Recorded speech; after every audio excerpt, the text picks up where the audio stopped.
Assalamualaikum warahmatullahi wabarakatuh.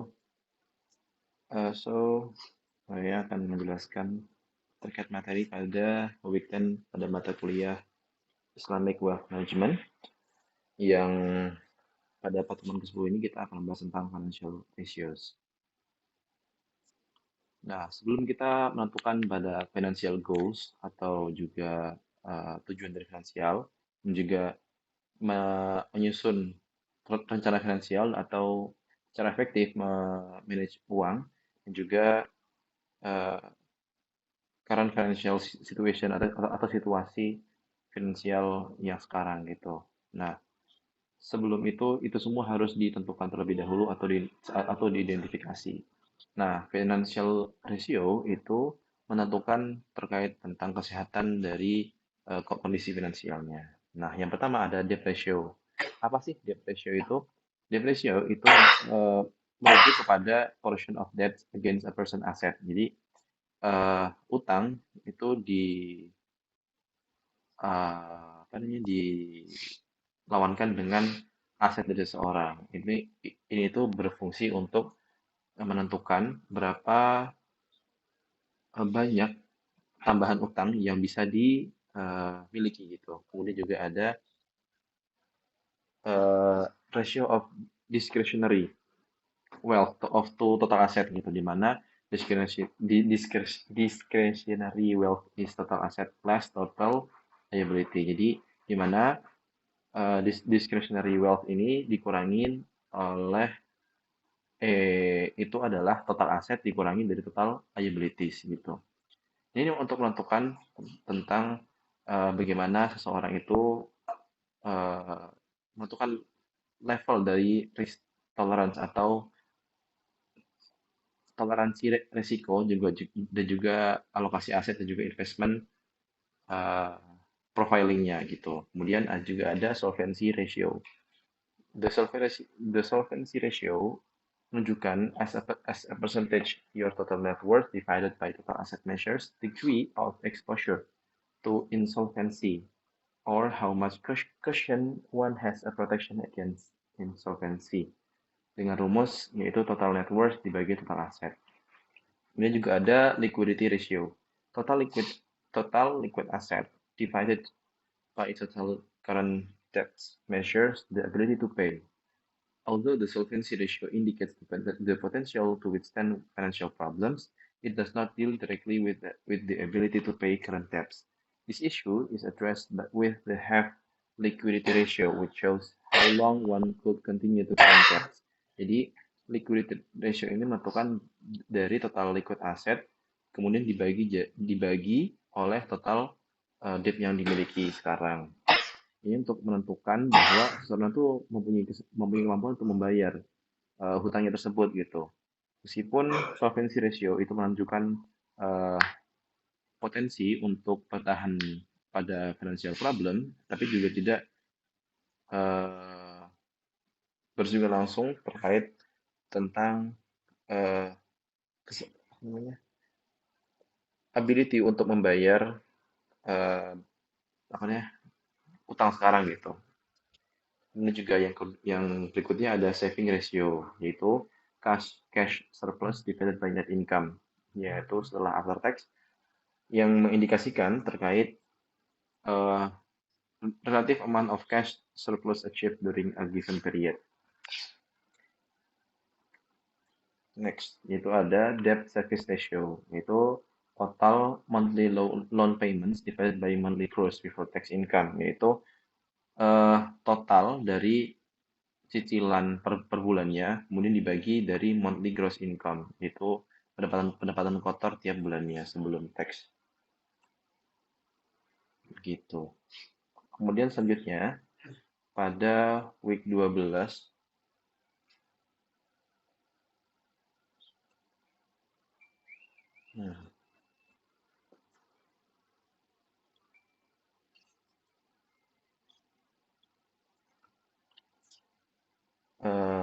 pada week 12, sebentar.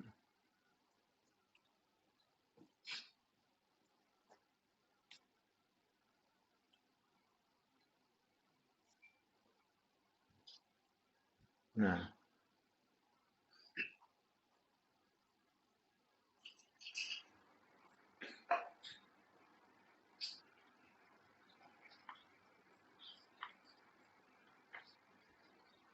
Nah, pada week 12 kita akan membahas tentang wealth protection dan wealth preservation, di mana ini tuh merupakan basis of thinking of wealth protection, yaitu dasar dari cara berpikir tentang memproteksi kekayaan kita gitu. Nah, apa saja sih konsepnya? Itu ada wealth protection dan wealth preservation, di mana definisinya adalah yang wealth protection, range of techniques and approaches designed to secure an individual's financial asset and wealth, di mana berbagai macam teknik dan pendekatan yang didesain untuk mengamankan financial aset seseorang gitu. Kemudian juga wealth preservation, yaitu metode dan strategi yang ditujukan untuk menjaga financial aset dari seseorang untuk over extended time, extended period of time gitu. Jadi kayak melebihi dari waktu yang telah ditentukan gitu. Nah, apa sih logical flow of wealth protection? Nah, yang pertama ada cash flow plus aset, kemudian juga risk plus uncertainty, kemudian juga kita juga harus mematuhi tentang makro syariah, tentang wealth, life, intellect, manage, religion, dan juga ada protection and takaful. Nah, creation and generation ini menjadi salah satu aspek yang ditentukan. Nah, apa sih makosid syariah yang seperti kita tahu, yaitu ada hifdzuddin, hifdzun nafs, hifdzun nasl, hifdzul akal, sama hifdzul mal. Nah, kita ini perlu menyesuaikan dengan hal-hal yang uh, untuk menghindarkan diri dari hal-hal yang dilarang oleh syariah gitu. Nah, apa sih risk management? Nah, risk management itu tentang bagaimana kita mengidentifikasi, mengakses, dan juga memprioritaskan terkait uh, risiko yang diikuti oleh coordinated and economical application of resource to minimize, monitor, and control the probability and or impact of unfortunate events gitu. Di dalam personal finance, financial losses can be reduced and thereby improve chances for economic, social, physical, and emotional well-being. Jadi, di mana bagaimana kita menggunakan risk management itu yang terdiri dari kita menghindari risiko, kemudian juga mengontrol risiko, dan juga mengurangi risiko yang bisa muncul. Nah, sebelum kita memasuki itu, nah kita perlu menentukan yaitu risk profile, yaitu uh, resiko yang dibutuhkan, kemudian juga kita harus menentukan seberapa besar kapasitas yang dari resiko yang bisa kita tanggung, dan juga seberapa besar toleransi atas resiko yang bisa kita tanggung juga gitu. Nah, dari personal risk komponen itu ada yang pertama longevity atau long term illness, kemudian juga ada excessive port port withdrawals, dan juga ada worsened volatility, loss of income, outliving financial means, premature death, and impact of dependence. Nah, gimana sih kita kan akan membahas tentang insurance dan juga takaful. Nah, apa sih perbedaan dari takaful dan juga dari konvensional insurance?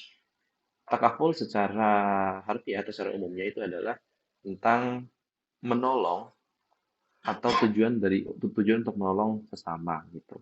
Dimana dari kontraknya ini disebutkan sebagai hibah, atau if there is jika ada terkait uncertainty atau ketidakpastian, it is allowed in the gift gitu. Jadi itu bisa diizinkan jika itu dalam bentuk hibah atau hadiah gitu. Nah, the managing company status is an agent. Jadi perusahaan yang memanage dari dana takaful tersebut itu statusnya sebagai agen. Nah, the premiums atau tambahan from the participant are purely theirs gitu. Jadi apa yang mereka bayarkan itu semuanya milik partisipannya. Dan remaining fund after deducting reimbursement to the insured party and the operational cost belong to the policyholder. Nah, sedangkan itu sisa dari funds atau uang yang dikumpulkan setelah dikurangi dari reimburse kepada orang yang to the insured party, dan juga operational cost-nya itu semuanya milik dari policyholder atau si managing company-nya. Nah, investment profit after deducting the company's wakalah fee is returned to the policyholder. Jadi kan dana tersebut kan diinvestasikan. Uh, nah, profit tersebut itu telah dikurangi dari wakalah fee dari perusahaan tersebut itu kemudian dikembalikan kepada policyholder. Kemudian juga terdapat SSB atau Syariah Supervisory Board atau yang di bahasa Indonesia kita kenal dengan istilah DPS atau Dewan Pengawas Syariah. Itu untuk mengawasi dari terkait company performance terkait tentang kesyariahannya gitu. Nah, sedangkan kalau misalnya di conventional insurance gitu itu rata-rata profit oriented, jadi nggak ada tuh tujuan untuk membantu dan lain sebagainya. Nah, kontraknya juga berbeda, terus teman-teman juga bisa lihat di sini. Nah, bagaimana dengan akad-akad full tersebut? Nah, itu akadnya itu tentang bagaimana ini bisa dilihat di sini, yaitu musyarakah dengan sesama fellow policy holders, kemudian juga turun jadi wakalah between the company and policy holders. If the company is also interested to develop the funds, itu menjadi akadnya menjadi mudharabah. Nah, ini juga hibah such as binding contract. Premiums are given in the form of hibah itu. Nah, premiumnya itu atau preminya itu diberikan kepada company sebagai dalam bentuk hibah gitu preminya. Diberikan kayak gitu. Nah, apa sih key principles-nya? Nah, key principle-nya itu yang pertama ada contribution, indemnity, insurable interest, utmost good faith, subrogation, proximate cost, dan tabarru. Nah, dan prinsip tabarru ini hanya ada di takaful gitu. Biasanya ada di sini. Nah, ini obligation when the risk occurs gitu. Jadi, yang pertama dari conventional insurance taken from internal funds. Premi dari policyholder itu dimiliki oleh company, sedangkan ketika ada defisitnya muncul itu it is borne by the company gitu. Sedangkan kalau misalnya takaful itu dananya diambil dari collective funds, yaitu dari tabaruknya. Kemudian ketika ada defisitnya muncul, tabaruk itu akan digunakan pertama dan jika masih kurang akan ada qardul hasan from the shareholders gitu. It will be replaced with future profits. Takaful model. Nah, yang pertama ada mudorobah, yaitu profit sharing. Dimana yang pertama ada partisipan membayar takaful fund atau dari takaful tersebut kemudian diinvestasikan dan muncul profit. Nah, profit ini atau dana takaful ini akan dikurangi yang pertama dari untuk claims, kemudian dari takaful, kemudian di reserve sebagai dana simpanan juga management cost. Ini kemudian menjadi surplus. Nah, hasil surplusnya tersebut diberikan kembali kepada partisipannya. Nah, dana takaful fund ini menjadi atau misalnya juga takaful ini diberikan ke takaful company lain, kemudian juga menjadi dari shareholders fund. Lanjut. Kemudian jika ada model yang kedua yaitu wakalah yang bersifatnya agency. Nah, yang pertama partisipan dan takaful company itu eh, membayar ke takaful fund. Nah, habis itu dijadikan investment dan kemudian muncul profit seperti biasa. Seperti yang sebelumnya, health fund dan investment ini itu dikurangi oleh claims, kemudian juga takaful dan juga jadi reserve gitu. Nah, ini surplusnya kembali kepada partisipan. Dana takafulnya ini and at the end of the year, surplus after deducting claims to the capital reserve will be distributed to the participant share with operator in modified wakalah. Itu. Ini juga ada nih yang selanjutnya yang ketiga yaitu gabungan antara wakalah dan juga mudharabah. Yang dimana participant pay contribution under the takaful scheme dan juga dibagi dua nih. Yang pertama jadi agency fee, kemudian jadi takaful fund kayak tadi, kemudian setelah jadi profit, kemudian jadi surplus, dikurangi nih, the fund will be invested in Sharia compliant investment. The profit, kalau misalnya ada, will be shared among participant and takaful operator on the basis of agreed ratio. Pada akhir tahun, the surplus after deducting claims, takaful and reserve will be distributed to the participants and takaful operator on the agreed ratio in the contract. Gitu. Nah, ini juga ada nih yang berbasis oleh wakaf. Nah, gimana sih? Ya, yang pertama tuh ada hybrid wakaf dan wakalah model. Partisipan itu akan membayar takaful fund-nya, kemudian masuk ke dalam wakaf fund yang diterima dari donasi dari shareholders, followed by the participant is formed. Agency fee is deducted from the wakaf fund. The fee, which consists of agents' remuneration, uh, sorry, will be channeled to the takaful operator. Wakaf fund will be invested in Sharia compliant asset, investment profit, if any, will be channeled into the wakaf fund, while the takaful operator investment agent will be entitled to a performance fee on the basis of the agreed ratio. Dan juga akumulasi dari accumulated amounts in participants' account will be paid to the portion to the participants upon death or delivery or maturity of a takaful scheme. Amounts in wakaf fund will be used to pay claims to the takaful and reserve at the year, and the surplus after deducting claims to takaful and reserve in wakaf fund will be returned to the same fund again. Jadi perbedaannya adalah itu semua akan masuk lagi ke wakaf fund-nya begitu. Nah, takaful planning ini kan yang sebenarnya masih kita ini kan ya. Nah, yang pertama tentang income replacement need. Jadi itu kenapa sih kita harus ada takaful planning gitu? Yang pertama ada income replacement needs, ada existing insurance and asset, government benefits, college expense need, debt repayment needs, readjustment period needs, dan juga funeral expense need gitu. Nah, banyak banget nih dari jenis dari takaful, dari term, whole life, endowment, dan juga yang berbasis investment gitu. Juga planning dan juga risikonya. Yang pertama ada speculative risk. Konsekuensinya tuh masih ada ya kehilangan, break even, juga ada profit. Closely related to investment. Juga ada misalnya kalau pure risknya, the result is already a definite loss. There is no profitable gain.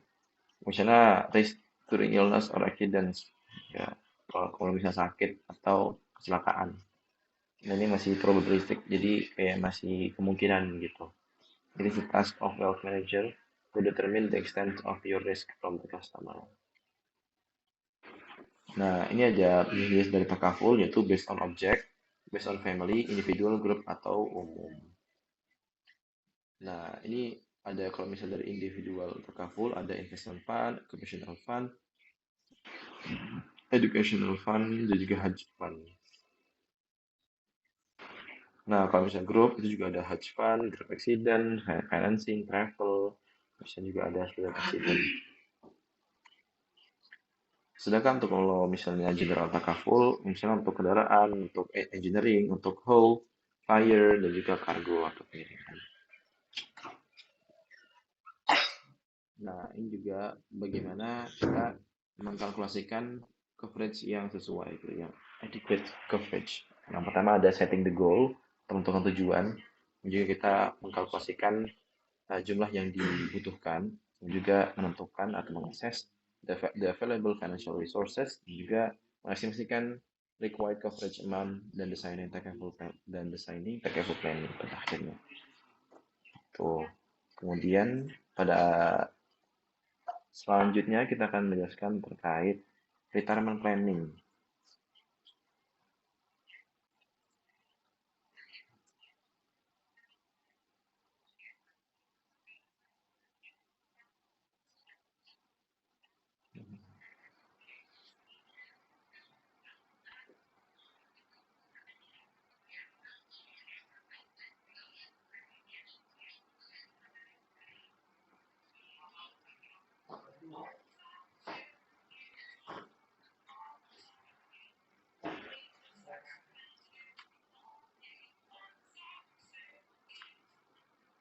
Nah, kita mulai dari definisi dulu. Menurut dari Cambridge Dictionary, retirement atau pensiun itu simply the act of leaving job and stopping working. Usually because reaching of certain age, its limit is the key component of retirement. Therefore, it may vary across countries. Jadi, pensiun itu sesimpel keluar dari pekerjaan atau misalnya berhenti bekerja. Nah, biasanya itu dikarenakan telah mencapai umur tertentu. Nah, umur itu menjadi kunci dari komponen dari pensiun tersebut gitu. Meskipun certain age-nya atau ukuran dari umur tertentunya itu tentu bervariasi dari berbagai negara.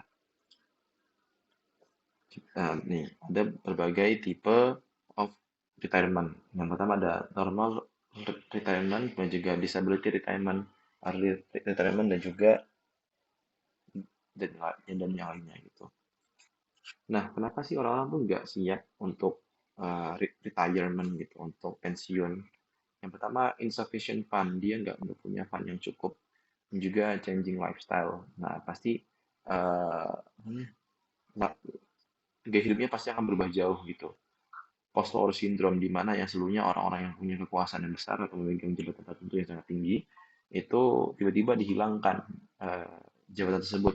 Maka biasanya masih ada tuh apa ya, rasa berkuasa tersebut gitu yang dinamakan post-war syndrome.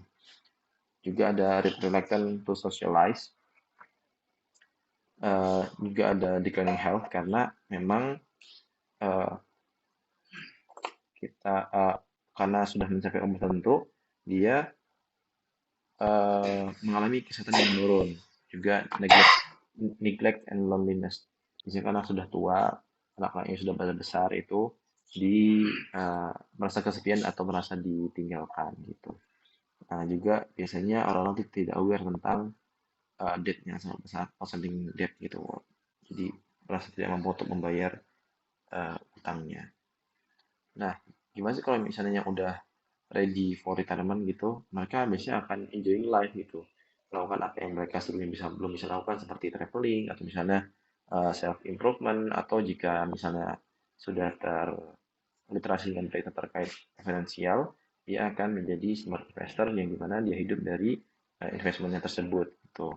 Atau juga misalnya menggunakan quality time-nya untuk keluarganya gitu, seperti berkumpul dengan keluarga, teman, atau misalnya juga dengan tetangga.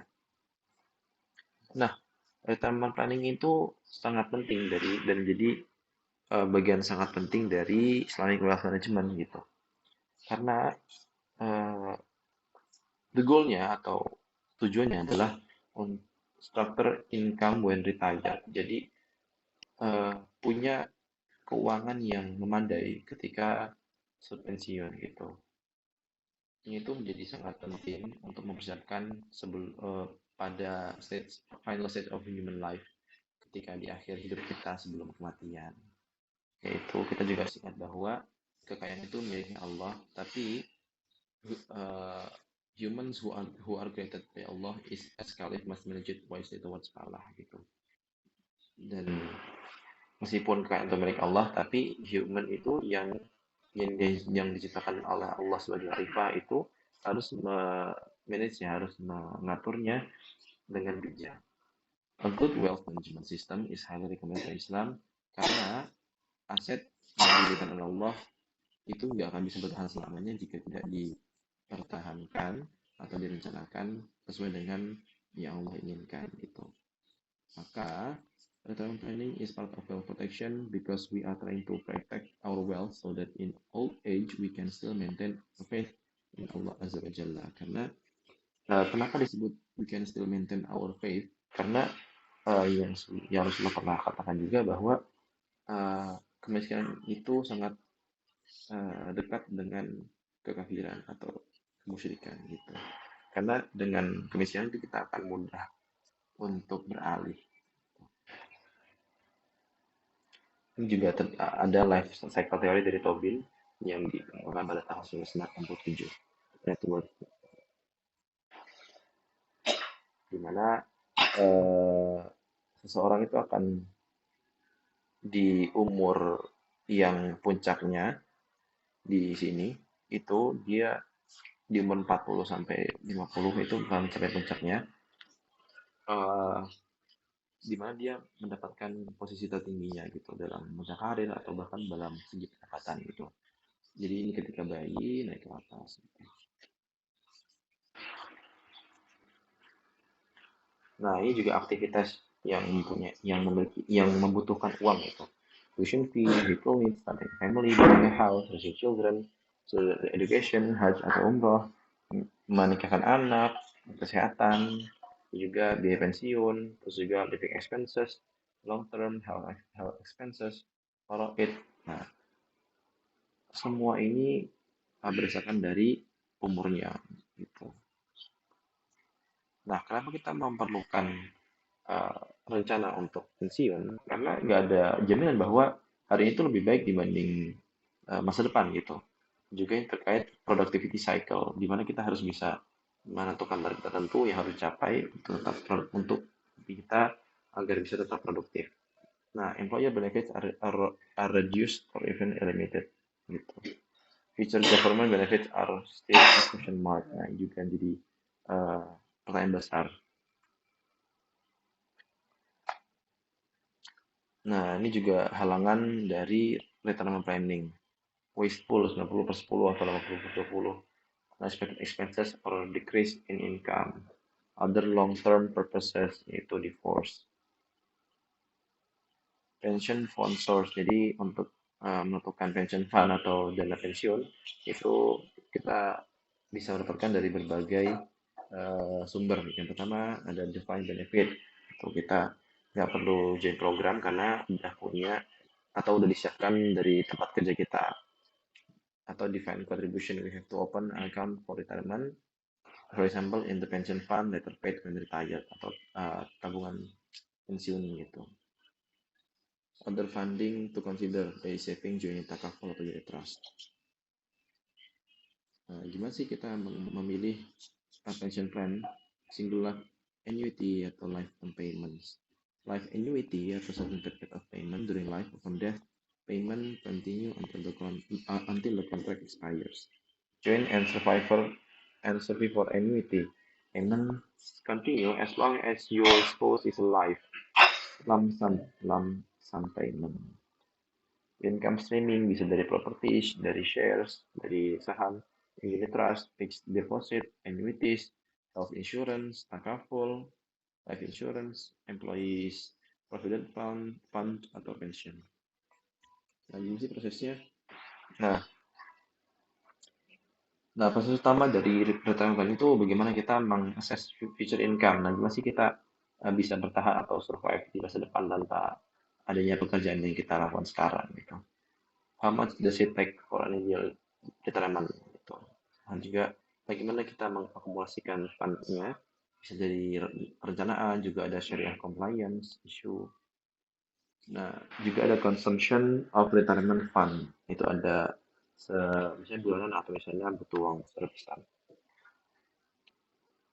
Ini detail prosesnya, dan juga ada membangun relationship between client and wealth manager, juga ada mengumpulkan data dan juga menentukan tujuan. Ini juga menganalisis data. Karena rasio lebih dari satu dan konfliknya gitu. Kenapa sih? Dan juga bagaimana kita mendesain dan merekomendasikan retirement plan kalau misalnya kita jadi agennya.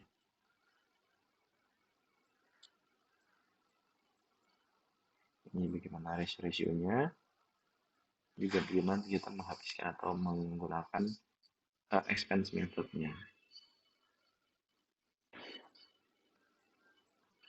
Impact.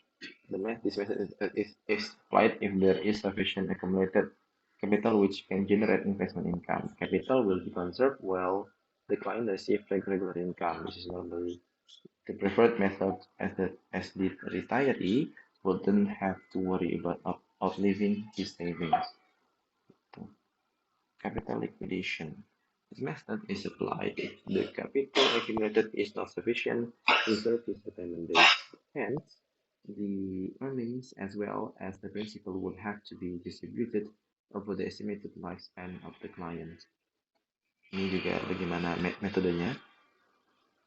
Terima kasih. Mungkin itu juga cukup menjelaskan. Wassalamualaikum warahmatullahi wabarakatuh.